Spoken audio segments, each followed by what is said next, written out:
Kami lanjutkan di curah pendapat nggih. Untuk yang selanjutnya adalah bagaimana tindakan bidan pada ibu hamil dengan gawat janin. Yang pertama, tata laksana umum, yaitu kita berikan infus RL, posisikan ibu untuk berbaring miring ke kiri, menganjurkan untuk menarik nafas panjang, kemudian berikan oksigen 3 sampai dengan 5 liter per menit. Kita juga cek gula darah sewaktu untuk mengetahui kadar gula darah ibu, kemudian rujuk ibu ke rumah sakit.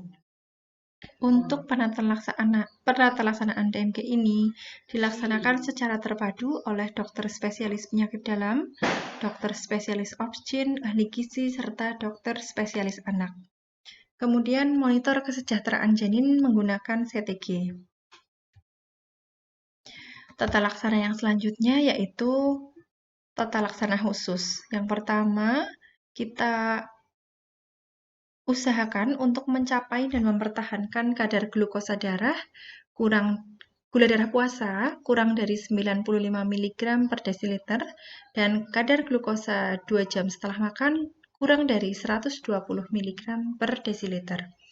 Kemudian kita pengaturan diet, pemberian insulin di rumah sakit, kemudian dimulai dari dosis yang kecil, yaitu 0,5 sampai dengan 1,5 unit per kilogram berat badan per hari.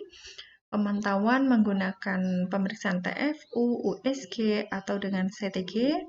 Kemudian penilaian fungsi dinamik janin dan plasenta dilakukan tiap minggu sejak usia kehamilannya 36 minggu. Jika usia kehamilannya sudah mencapai 38 minggu dan pertumbuhannya normal, kita tawarkan untuk persalinan secara elektif dengan induksi maupun dengan seksio untuk mencegah distosia bahu. Kemudian screening diabetes dilaksanakan kembali 6 sampai dengan 12 minggu setelah persalinan. Langkah di PBL yang keempat yaitu kita menyusun hipotesis. Setelah kita mengklarifikasi tanda-tanda gawat janin, kemudian apa saja resiko gawat janin dengan resiko gawat janin pada janin, lalu kita tegakkan diagnosanya, nggih. Seperti tadi, G3P2A0, usia kehamilannya 36 minggu, kemudian dengan diabetes mellitus gestasional dan gawat janin. Kemudian kita lakukan penata laksanaan umum, kemudian kita lakukan rujukan. Selama di rujukan itu pemantauannya secara terpadu nggih oleh dokter spesialis dalam, obstin, kemudian anak dan ahli gizi. Tentunya di sana bisa dimonitor kesejahteraan janinnya menggunakan CTG dan untuk penata laksanaan khususnya dipertahankan agar kadar glukosa darahnya bisa di bawah 95 mg per desiliter. Dan itu jika puasa, jika setelah makan itu bisa kurang dari 120 mg per desiliter. Juga pengaturan diet guys selama dalam perawatan di rumah sakit. Kemudian bisa dipertimbangkan pemberian insulin jika tidak mencapai target kadar glukosa darah yang tadi diinginkan, yaitu yang ini ya, kurang dari 95 dan kurang dari 120. Kemudian pemberian insulinnya dimulai dengan dosis yang terkecil, setengah sampai dengan 1,5 unit per kilogram berat badan per hari. Kemudian dilakukan pemantauan juga secara intensif menggunakan pemeriksaan TFU, USG, dan CTG. Kemudian penilaian FDCP dan jika sudah 38 minggu tawarkan untuk persalinan secara elektif. Dan jika sudah bersalin, kita screening kembali DM-nya 6 sampai dengan 12 minggu setelah persalinan. Kemudian langkah di PBL yang keempat yaitu kita merumuskan tujuannya ya.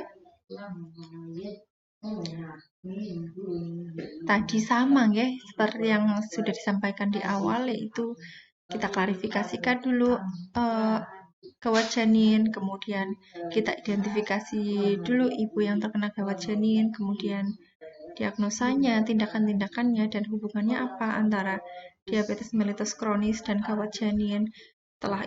setelah melakukan tindakan, tentunya tujuannya adalah untuk menyelamatkan ibu dan janin dengan tindakan-tindakan umum dan tindakan khusus yang tadi telah dilakukan. Mohon maaf, ini adalah langkah yang kelima yang merumuskan tujuan. Kemudian langkah yang keenam adalah pengumpulan informasi dan belajar mandiri.